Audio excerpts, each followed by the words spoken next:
Namo Sang Yang Adi Budaya, Namo Buddhaya. Apa kabar? Para pemirsa, tamu Aki Ananda. Perkenalkan, nama saya Niluh Putu Widiasih. Pada kesempatan ini, saya ingin berbagi tentang bagaimana menghadapi kesulitan hidup. Saudara-saudaraku yang terkasih di dalam Dharma, dalam hidup ini selalu ada dua sisi yang berbeda. Ada untung, ada rugi, ada dipuja, ada dibenci. Ada pula saatnya berkuasa, namun bisa saja tiba-tiba menjadi rakyat jelata. Dikala kebahagiaan dan keberuntungan datang, hati senang bukan kepalang. Namun di saat penderitaan dan ketidakberuntungan datang, tangisan seolah-olah menjadi sahabat kita siang dan malam. Setiap insan di dunia pasti pernah mengalami masa-masa sulit di dalam hidupnya. Ada kekecewaan, kehilangan yang dicintai, dikhianati, masalah kesulitan keuangan, penyakit yang belum ada obatnya, dikhianati, bahkan ditinggalkan oleh orang-orang yang begitu dicinta.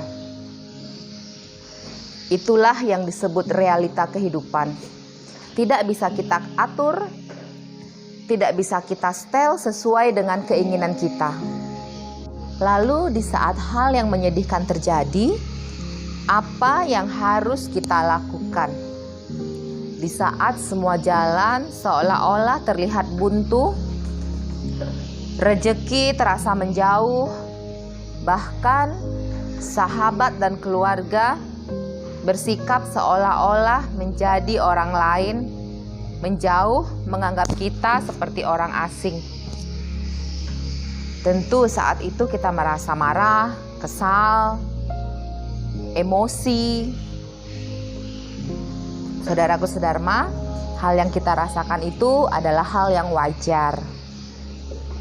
Ya, namun jangan sampai kita terperangkap di dalam rasa marah, kecewa, dan kebencian tersebut.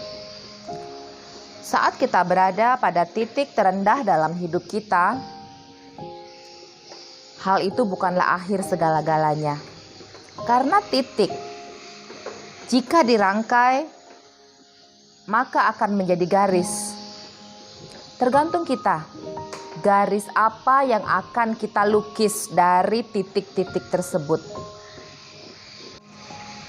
Saat karma buruk berbuah bertubi-tubi, putus asa, seolah-olah masalah yang timbul di luar batas kemampuan kita untuk menyelesaikannya.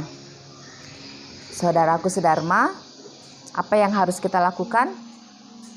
Saat semua upaya duniawi sudah kita tempuh, namun ternyata masalah yang kita alami, kesulitan hidup yang kita alami tidak juga terselesaikan. Segeralah datang dan bersujud di hadapan altar Buddha. Tekadkan untuk memperbaiki diri. Segeralah kita bertobat.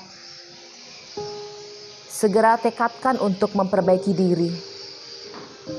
Kita harus tegar menyadari bahwa segala yang terjadi dalam hidup ini adalah buah dari perbuatan kita sendiri. Karena terbenam dalam kesedihan tidak akan mengubah kesedihan tersebut menjadi sebuah kegembiraan. Betul begitu? Menangis dan memohon, meminta mujizat agar penderitaan dan kesulitan hidup kita diubah atau segera diakhiri juga hanya akan membawa kekecewaan. Karena mujizat yang sesungguhnya adalah ada pada diri kita. Saat kita mampu merubah cara pandang kita dan tidak lagi meratapi, merasa paling menderita di dunia, kita bertekad untuk tegar, memperbaiki diri dalam kemoralan, itulah mujizat yang sesungguhnya. Mari kita tekadkan untuk memperbaiki pola pikir, memperbaiki ucapan kita, memperbaiki perbuatan kita, introspeksi diri. Jangan-jangan selama ini pikiran kita penuh dengan kebencian kepada orang lain. Jangan-jangan selama ini perbuatan kita sering merugikan orang lain. Dan yang paling tidak kita sadari adalah ucapan ini. Bisa saja ucapan kita sering menyakiti hati orang lain. Sehingga hal tersebut tanpa kita sadari menjadi akumulasi karma buruk yang kita lakukan dan berbuah menjadi penderitaan yang kita alami saat ini. Kita sering terlalu sibuk dengan duniawi, mengejar kebahagiaan yang bersifat duniawi dan materi. Hal itu sering membuat kita lupa untuk hening, mengintrospeksi diri dan membangun batin kita. Luangkanlah waktu untuk hening dalam meditasi. Cukup perhatikan keluar masuknya nafas. Di saat pikiran melayang pada kesedihan-kesedihan yang kita alami, kembalikan lagi tugasnya, mengamati keluar masuknya nafas kita. Karena ingat, nafas adalah sumber kehidupan. Maka perhatikanlah dia. Saat kita memperhatikan nafas, maka nafas itu akan memberi manfaat yang luar biasa dalam hidup kita. Saudaraku sedharma yang berbahagia, Buddha bersabda, tidak ada yang kekal di dunia ini, termasuk kesedihan-kesedihan kita akibat karma buruk. Maka mari kita berjuang, ikhlas melepas, syukuri hidup ini. Coba kita bayangkan, sebuah contoh sederhana saja. Di saat gagal panen terjadi, lalu para petani menyerah dan tidak mau menanam lagi, niscaya saat ini dunia pasti dilanda kelaparan. Mengapa? Karena kesulitan memperoleh bahan pangan. Begitupun hidup ini. Saat karma buruk berbuah begitu lebat, begitu berat, maka tetaplah berjuang.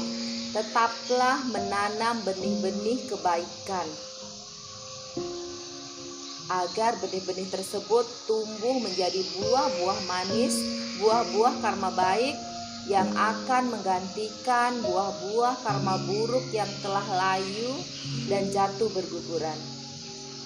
Janganlah kita pernah menyerah di saat kesulitan datang melanda hidup kita. Saat ajaran Buddha menjadi panduan dalam hidup kita, tidak ada yang perlu kita takutkan. Ayo belajari, praktekkan dalam hidup ini. Niscaya akan berbuah indah dan bermanfaat tepat pada waktunya. Demikian yang dapat saya bagikan pada kesempatan kali ini. Kesedihan tidaklah kekal. Begitupun kebahagiaan tidaklah kekal.